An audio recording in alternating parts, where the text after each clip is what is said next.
G'day guys, Stephen Ford from Affordable Property and Finance. Welcome to the January 2020 Business Stats Review. I hope you've all had an amazing month and I hope you didn't get too crazy in the festive period, and with the small break and time away or holidays that some people had, I hope everyone stayed safe. There was a lot going on in Australia with all the bushfires. It was quite horrendous, to be honest, and hopefully you weren't impacted too much and you're moving forward. And there's so many wonderful things going on out there supporting the people who are impacted. So hopefully if you were affected by the fires, hopefully you've seen some of that wonderful support that people are putting forward.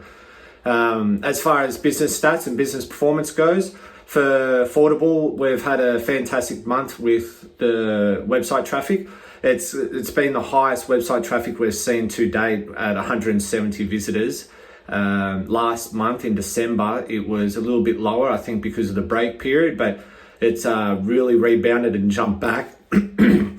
Pardon me, and I've just got to look into why that may have happened. We've got a few more reviews going up from happy customers. That could be a big part of it. I know that Google's algorithm is definitely looking at reviews these days and looking at the response time for us to get back to those people who have posted a review. So perhaps that's got something to do with it, and I'll dig a little deeper into that. 14% of traffic came from social, and of that, 99% of that was Facebook.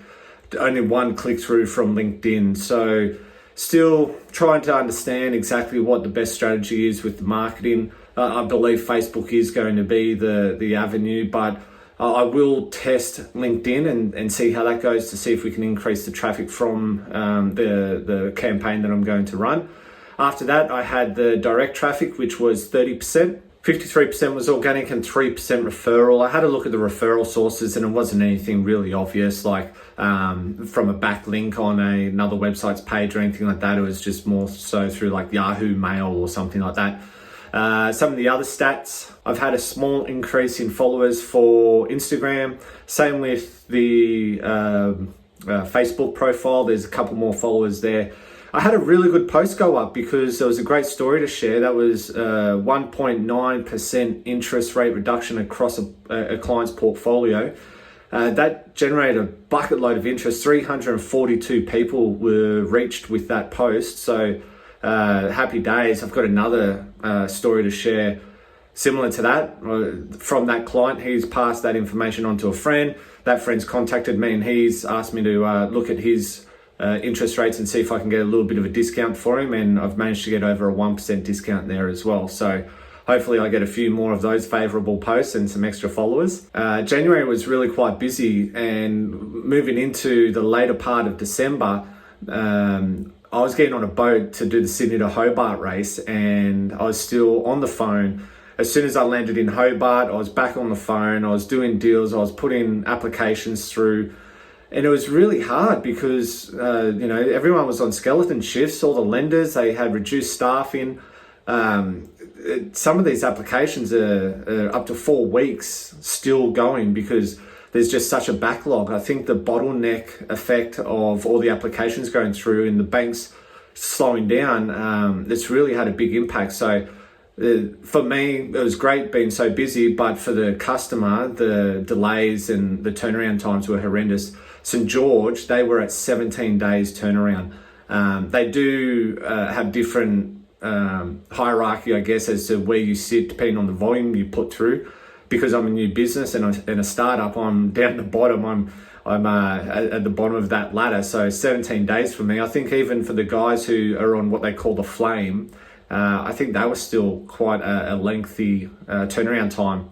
But 17 days was ridiculous. I was talking to St. George and just said, I'm sorry, I can't do that. I'd love to come to you with my client, but my client needs finance. So anyway, we went elsewhere.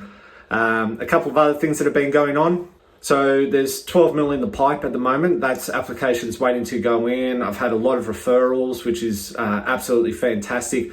One great story, this is the one that I raved to my wife about, was that I've been speaking with a client for quite a while now, and he has never been ready to move.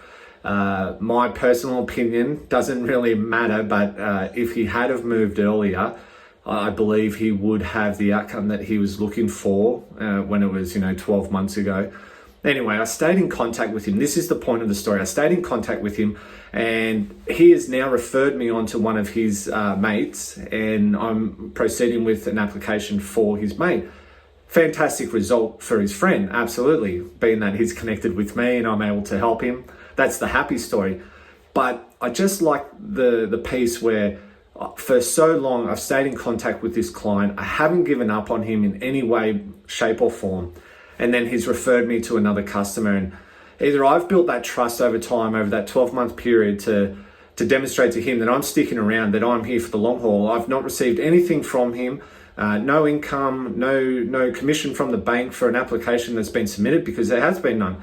But still, I guess the effort and me demonstrating my commitment has allowed him or suggested that I'm a good referral for his friend. So that's a real happy story. Aside from the big discounts that I'm getting for a couple of clients, I think that's been a great month. 12 mil in the pipe, as I said before. I'm sure Feb and March is going to be massive with the pipe sitting on 12 mil, and you guys will hear all about it. As far as these videos, hopefully I'll throw a few more with a bit of variety up. But if you can like it, subscribe, share it, you know the deal, and I'll speak to you guys soon.